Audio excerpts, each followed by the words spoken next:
ओम श्री गुरुवे नमः। आज हम परमहंस योगानंद जी के जीवन की कुछ घटनाओं के बारे में जानने का प्रयत्न करेंगे। जब वो हाई स्कूल में थे तब वो बाग स्वामी नाम के एक संत से मिले थे। तो चलिए आज उसी पर प्रकाश डालते हैं। मैंने बाग स्वामी का पता खोज निकाला है, चलो कल उनका दर्शन किया जाए। यह प्रस्ताव हाई स्कूल के मेरे एक मित्र चंडी से मिला। अपने संन्यासपूर्ण जीवन में केवल अपने नंगे हाथों से बाघों के साथ लड़ने और उन्हें पकड़ने वाले इस संत का दर्शन करने के लिए मैं भी उत्सुक था। ऐसे असाधारण साहसिक कार्यों के प्रति बाल सुलभ उत्सव मुझ में भरपूर था। दूसरे दिन प्रातःकाल बहुत ठंड पड़ रही थी, पर मैं चंडी के साथ अत्यंत उत्साह और स्फूर्ति के साथ चल पड़ा। कोलकाता के बाहर भवानीपुर में बहुत देर तक व्यर्थ खोज करने के बाद हम ठीक घर पर पहुंच गए। दरवाजे पर लोहे की 2 गोलाकार कड़ियां लगी हुई थी। मैंने उन्हें बहुत जोर जोर से खटखटाया।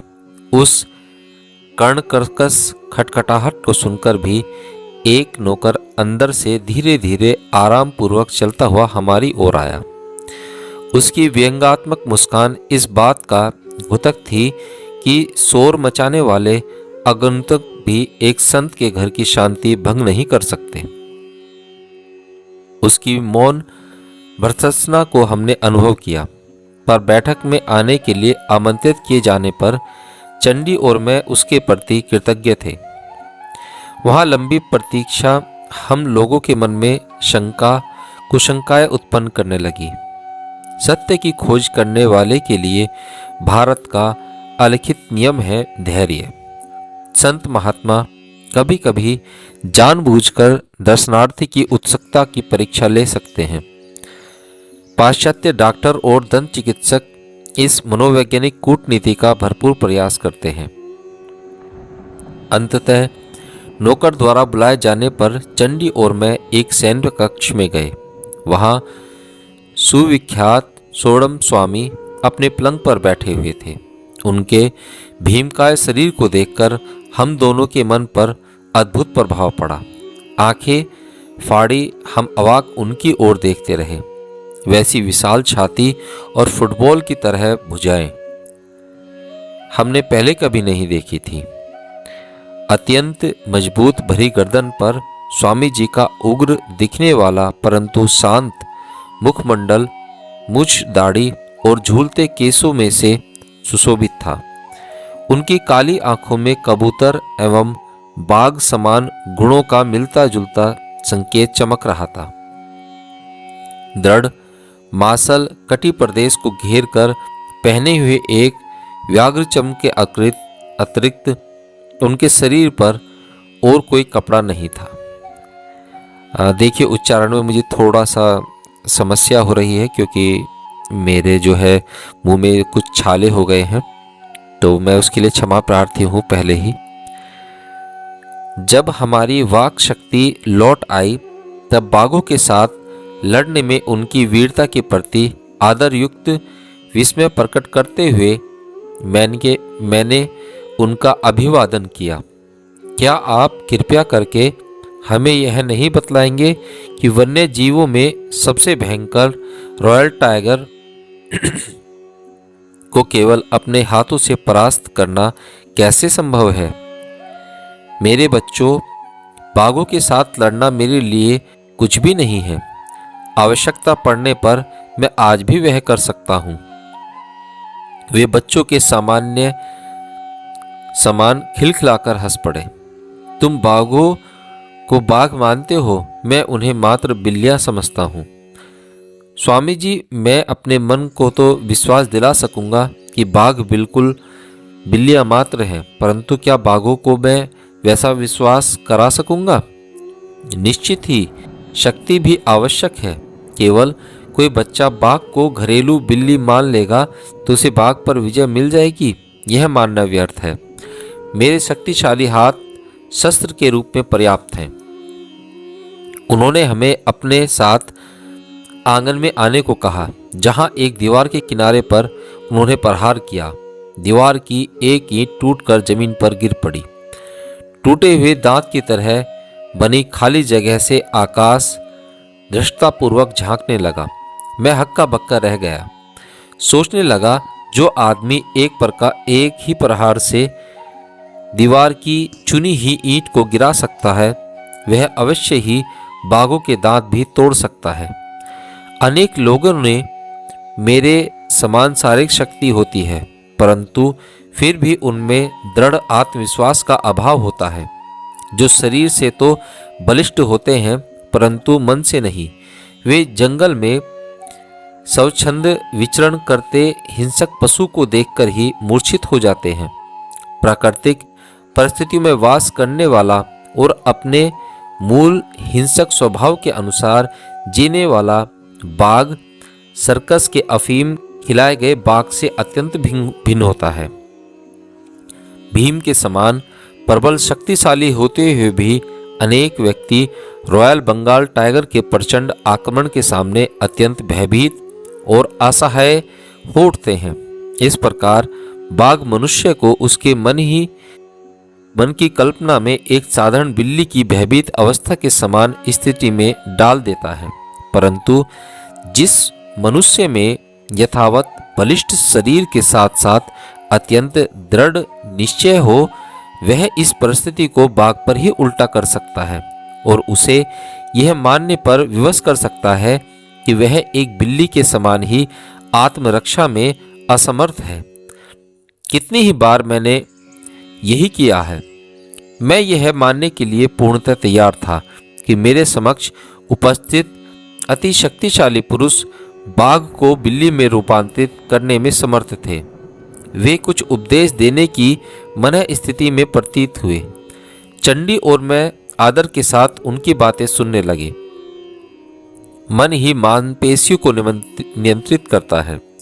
जैसे हथौड़े के आघात की शक्ति पर उस पर लगाए गए बल पर निर्भर होती है, वैसे ही मनुष्य की शक्ति की अभिव्यक्ति उसकी आक्रामक इच्छा शक्ति की तीव्रता एवं साहस पर निर्भर करती है। मन ही अक्षरशः शरीर का निर्माण करता है और वही उसे जीवित रखता है। गत जन्मों की प्रवृत्तियों की प्रबलता के अनुसार अच्छे या बुरे स्वाभाविक गुण धीरे धीरे मानव चेतना में उतरते हैं। ये स्वभाव गुण आदतों में ढल जाते हैं और ये आदतें फिर एक वांछनीय या अवांछनीय शरीर के रूप में प्रदर्शित होती हैं। बाह्य दुर्बलता की जड़ मन में होती है और आदत से लाचार शरीर मन की अवहेलना करता है। इस प्रकार यह कुचक्र चलता जाता है। यदि मालिक नौकर की आज्ञा का पालन करने लगे तो नौकर निरंकुश स्वेच्छारी बन जाता है। इसी प्रकार मन भी शरीर की आज्ञाओं का पालन कर करके उसका दास बन जाता है। हमारे अनुनय पर यह तेजस्वी स्वामी अपने जीवन के बारे में हमें कुछ बताने के लिए सहमत हो गए।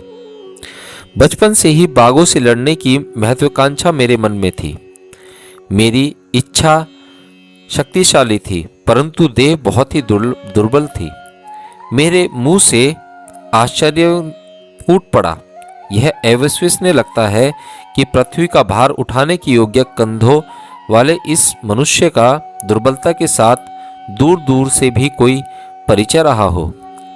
स्वास्थ्य और शक्ति के चिंतन में अदम्य दृढ़ता द्वारा ही मैंने इस बाधा को दूर करने में सफलता प्राप्त की।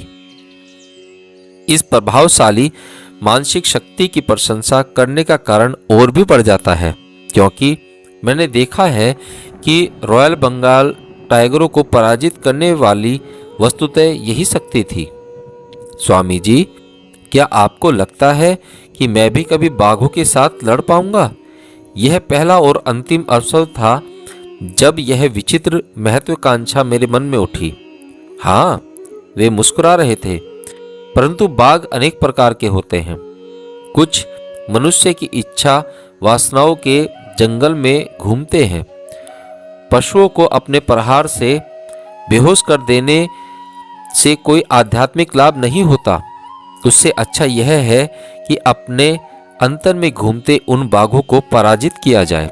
स्वामी जी, क्या आप हमें बताएंगे कि आप हिंसक बाघों को वश में करते करते हिंसक वासनाओं को वश में कैसे करने लगे?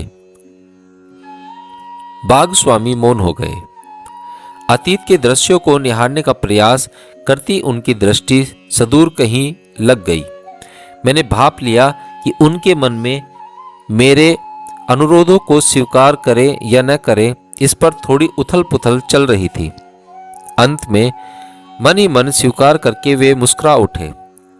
जब मेरी कीर्ति चरम बिंदु पर पहुंच गई, तब मुझे गर्व का नशा चढ़ गया। मैंने तय किया कि मैं न केवल बाघों से लड़ूंगा, बल्कि लोगों के सामने उनसे विविध कर्तव्य भी कराऊंगा।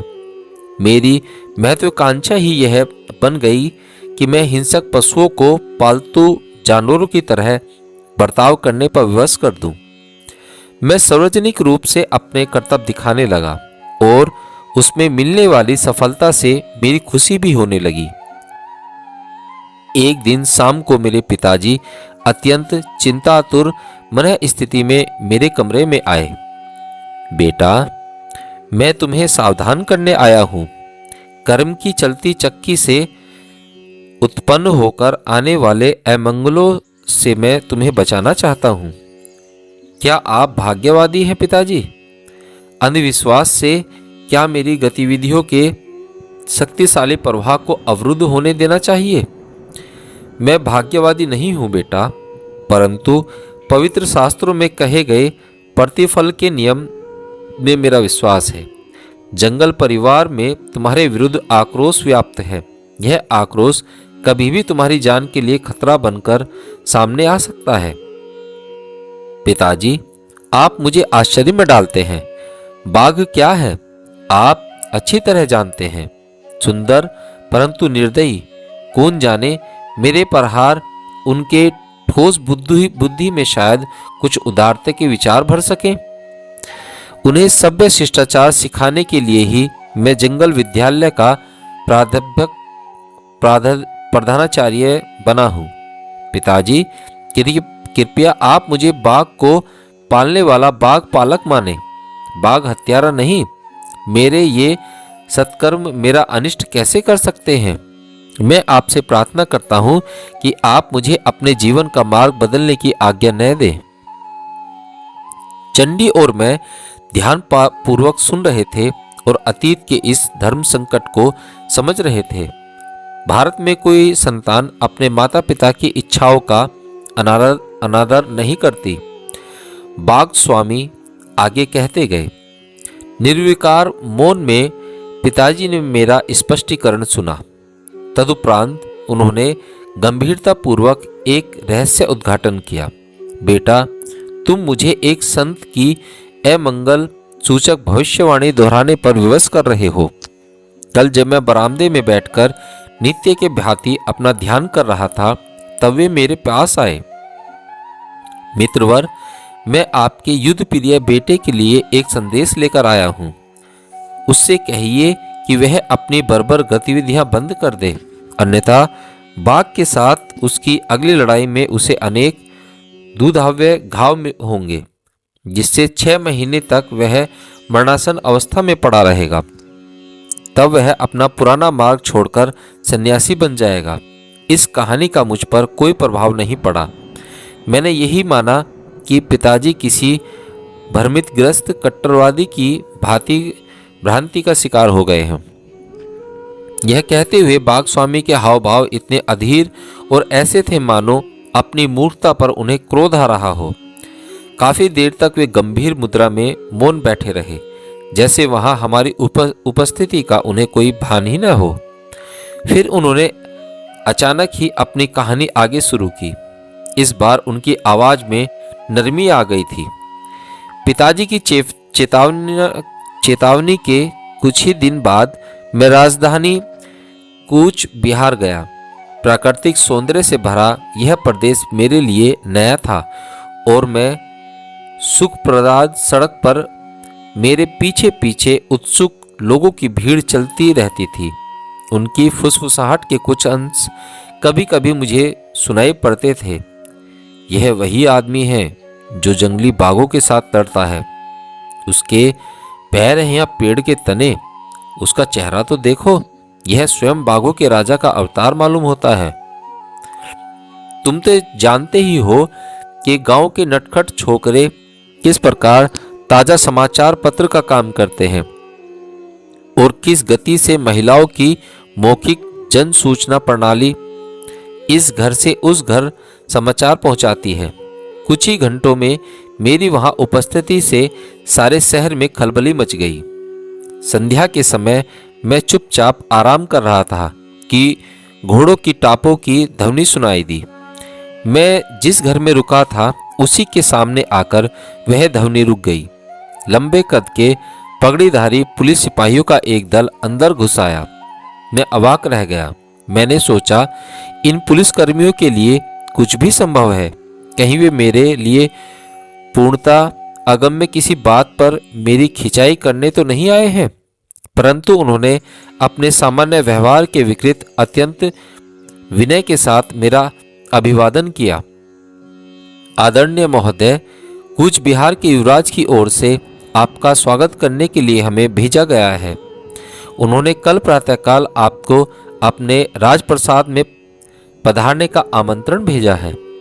मैं थोड़ी देर इस पर सोचता रहा। किसी अज्ञात कारण से अपने इस शांत यात्रा में उपस्थित हुए इस विघ्न से तीव्र उद्वेग की भावना मेरे मन में उठ रही थी, परंतु पुलिस वालों की विनयशीलता ने मेरे हृदय को छू लिया। मैंने निमंत्रण स्वीकार कर लिया। दूसरे दिन जिस दासोचित विनम्रता और खुशमिजाज के साथ मुझे अपने द्वार से 4 घोड़े जुते हुई शाही कोच ले जाया गया, उसे देखकर मैं चकित रह गया। एक सेवक तीव्र धूप से मुझे बचाने के लिए एक अलंकृत छाता मेरे ऊपर पकड़े हुए था। नगर और उसके बाहर के वन क्षेत्र में से सुखद कोच सवारी करते हुए मुझे बहुत मजा आ रहा था। युवराज स्वयं मेरा स्वागत करने के लिए राजप्रसाद के सिंह द्वार पर उपस्थित थे। अपने स्वर्ण खंजित आसन पर उन्होंने मुझे बैठाया और मुस्कुराते हुए स्वयं उससे कम साज सज्जा युक्त एक आसन पर बैठ गए। यह सब विनम्र सेवा निश्चय ही मुझ पर कोई मुसीबत लाने वाली है। बढ़ते हुए आश्चर्य के साथ मैं सोच रहा था। इधर उधर की थोड़ी बातें करने के बाद युवराज का उद्देश्य प्रकट हो ही गया। मेरे नगर में अफवाह फैली हुई है कि आप केवल अपने नंगे हाथों से जंगली बाघों के साथ लड़ सकते हैं। क्या यह सच है? बिल्कुल सच है। हमें इस पर विश्वास नहीं होता। आप शहरी लोगों के पालिश किए हुए चावल पर पले कोलकाता के बंगाली हैं। कृपया सच सच बतलाइए, क्या आप केवल निर्बल अफीम खाए गए बाघों से ही तो नहीं लड़ते रहे हैं? उनका स्वर ऊंचा और व्यंग भरा था। उनके बोलने के ढंग से मैं प्रांत की शैली की झलक थी। उनके इस अपमानजनक प्रश्न का उत्तर देना मैंने आवश्यक नहीं समझा। हम हाल ही में पकड़े गए अपने बाघ राजा बेगम के साथ लड़ने की आपको चुनौती देते हैं। यदि आप उसकी सफलतापूर्वक सामना कर सके और उसे जंजीरों से बांधकर चेतन अवस्था में उसके पिंजरे से बाहर निकाल सके तो वह रॉयल बंगाल टायर आपका हो जाएगा। इसके अतिरिक्त सहस्त्रविधि रुपये और अन्य कई उपहार भी आपको मिलेंगे। और यदि आपने उससे लड़ना अस्वीकार कर दिया तो हम अपने पूरे राज्य में आपको पाखंडी घोषित कर देंगे। उनके उद्दत शब्द गोलियों की बौछार के समान मुझे लग गए। मैंने गुस्से से उनकी शर्त स्वीकार कर ली। उत्तेजना में आसन के आधे उठ खड़े हुए युवराज निष्ठुर मुस्कान के साथ वापस बैठ गए। उनकी वह मुस्कान देखकर मुझे उन रोमन सम्राटों की याद आई जिन्हें ईसाइयों के हिंसक पशुओं के साथ लड़ने में आनंद आता था। युवराज ने कहा, आपकी लड़ाई आज से 1 सप्ताह बाद होगी। हमें खेद है कि हम लड़ाई से पहले बाघ की देखने की अनुमति आपको नहीं दे सकते। युवराज को कहीं यह भय तो नहीं था कि मैं बाघ पर सम्मोहन विद्या का प्रयोग करूंगा और उसे अफीम खिलाने का प्रयास करूंगा? मैं नहीं जानता। मैं राजप्रसाद से चल पड़ा। मजे की बात यह थी कि अब की बार न तो राजछत्र था और न ही वह साज सज्जा युक्त कोच। अगले सप्ताह भर में आगामी अग्नि परीक्षा के लिए अपने मन और शरीर दोनों को विधिवत तैयार करता रहा। अपने नौकर द्वारा मुझे विलक्षण कहानियां सुनने को मिल रही थी। पिताजी के पास संत ने जो भीषण भविष्यवाणी की थी वह किसी प्रकार लोगों में फैल गई और फैलते फैलते बढ़ती गई। अनेक भोले भाले ग्रामीणों का विश्वास था कि एक दुष्ट आत्मा ने देवताओं के श्राप के कारण बाघ का जन्म लिया था, जो रात को विविध असुरी रूप धारण करती है परंतु दिन में फिर से बाघ बनकर रहती है।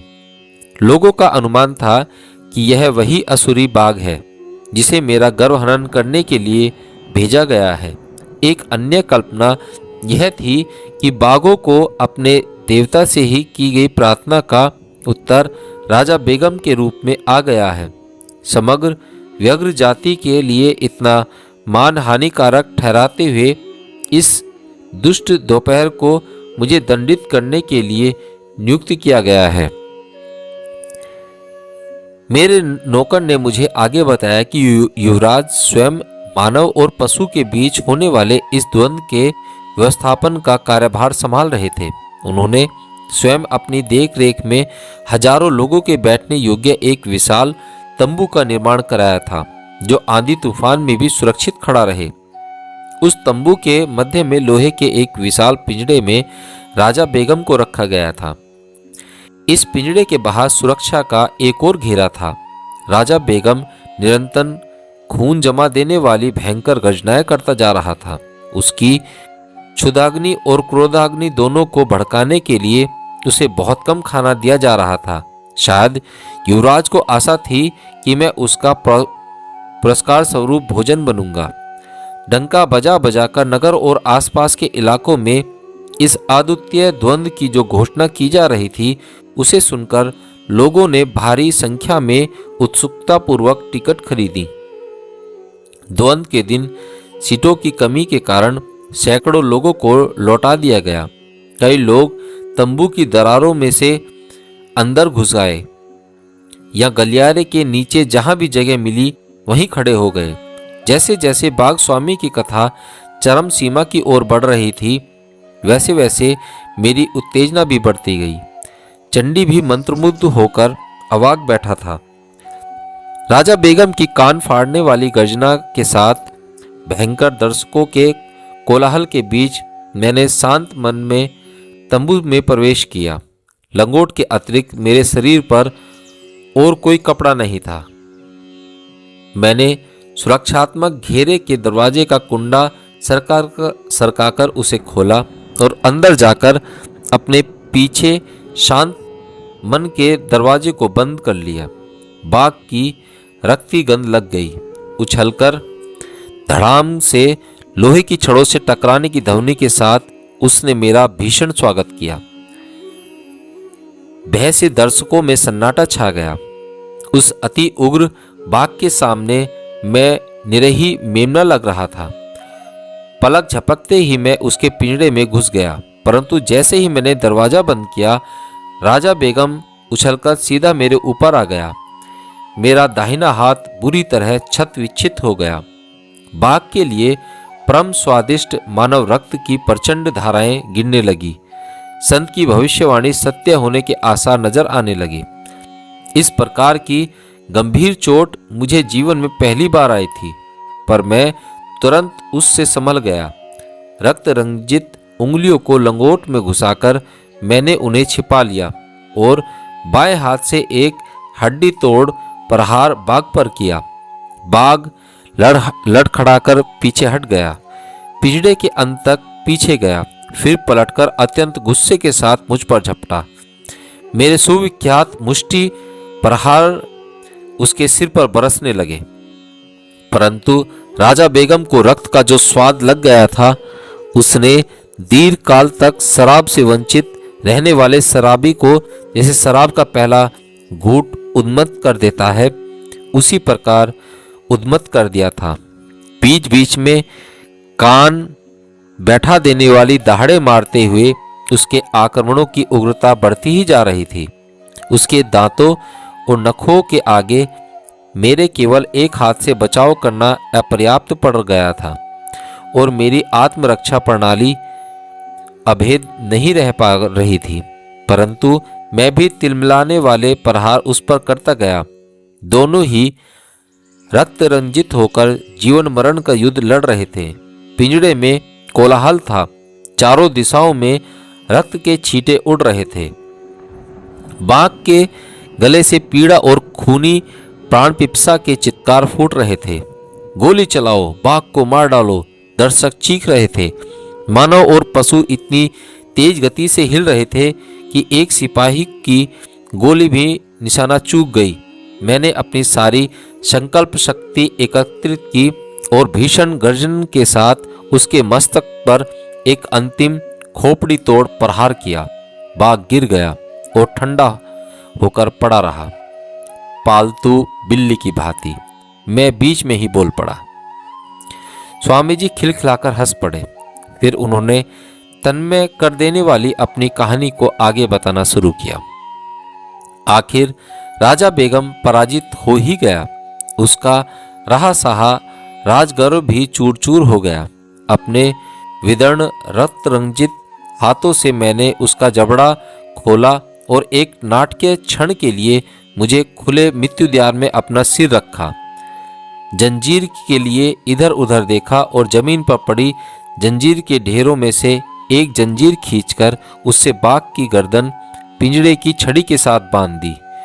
विजय उल्लास में मैं दरवाजे की ओर चलने लगा, परंतु वह मूर्तिमान शैतान राजा बेगम, उसकी कल्पित आसुरी उत्पत्ति के अनुरूप ही वह जीवित था। एक ही विस्मयकारी झटके के साथ जंजीर तोड़कर वह मेरी पीठ पर झपट पड़ा। मेरा कंधा उसके जबड़ों में फंसा हुआ था और ऐसी स्थिति में मैं जोर से नीचे गिरा, परंतु पलक झपकते ही मैंने उसे अपने नीचे धर दबोचा। निष्ठुर प्रहारों के आघात से वह अद्भुत मूर्छित हो गया। इस बार मैंने उसे अधिक सावधानीपूर्वक बांध दिया। धीरे धीरे मैं पिंजड़े से बाहर निकला। फिर से चारों तरफ चीख पुकार सुनाई दी। इस बार वह हर्षोल्लास की थी। भीड़ की चीख पुकार की हर्ष ध्वनि जैसे ही एक विराट गले से निकल रही थी। मैं भीषण रूप से घायल तो हो गया था, परंतु फिर भी मैंने द्वंद्व की तीनों शर्तें पूरी कर दी थी। बाघ को अचेत करना, उसे जंजीर से बांधना और बिना किसी प्रकार की सहायता लिए पिंजड़े से बाहर आना। इसके अलावा मैंने उस हिंसक पशु को इस तरह घायल और भयभीत कर दिया था कि मेरे सिर का अप्रतिम पुरस्कार अपने मुख में पाकर भी उसकी ओर उसने कोई ध्यान ही नहीं दिया। मेरे घावों का प्राथमिक उपचार करने के बाद मेरा सम्मान किया गया और मुझे पुष्पहार पहनाए गए। मेरे चरणों में स्वर्ण मोहरों की वर्षा की गई।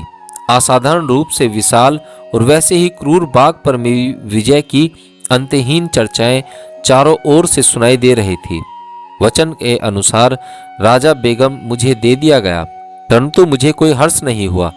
मेरे हृदय में आध्यात्मिक परिवर्तन आ गया था। ऐसा प्रतीत हो रहा था कि पिंजड़े से बाहर निकलने के साथ ही मेरे संसार में अपनी महत्वाकांक्षाओं का द्वार भी बंद कर दिया था। उसके बाद का कुछ समय अत्यंत वेदना और मनस्ताप में बीता। रक्त में विष फैलने के कारण 6 महीने तक मैं मरणासन अवस्था में पड़ा रहा। कूच बिहार छोड़ने योग्य ठीक होते ही मैं अपने गांव लौट आया। अब मैं जान गया हूं कि जिन साधुओं ने सावधानी का विवेकपूर्ण इशारा दिया था वह मेरे गुरु हैं। एक दिन विनम्रतापूर्वक मेरे पिताजी से कहा, काश मैं किसी प्रकार उन्हें ढूंढ पाता। मेरी लालसा सच्ची थी, क्योंकि एक दिन वही संत बिना किसी सूचना के हमारे घर पधारे। बाघों का दमन बहुत हो गया। शांत अधिकारपूर्ण वाणी से वे बोल रहे थे, मेरे साथ आओ, मैं तुम्हें मानव मन के जंगलों में विचरने वाले अज्ञान के पशुओं का दमन करना सिखाऊंगा। तुम्हें दर्शकों की आदत हो गई है। अब योगाभ्यास में तुम्हारी रोमांचक पारंगति से झूम उठने वाले देवता तुम्हारे दर्शक होंगे। मेरे गुरु ने मुझे आध्यात्मिक मार्ग की दीक्षा दी। मेरी आत्मा के दीर्घकाल तक अप्रयुक्त रहने से मोर्च लगे खोलने में कठिन द्वार अपने आप खोल दिए। शीघ्र ही एक दूसरे का हाथ थामे मेरी साधना के लिए हम दोनों हिमालय की ओर चल पड़े। अपने तूफानी जीवन की एक झलक हमें दिखाने के लिए कृतज्ञ होकर चमड़ी और मैंने स्वामी जी के चरणों में प्रणाम किया। मुझे और मेरे मित्र को लगा कि बैठक में उपेक्षा में की गई लंबी प्रतीक्षा का हमें भरपूर प्रतिफल मिला। हरिओम।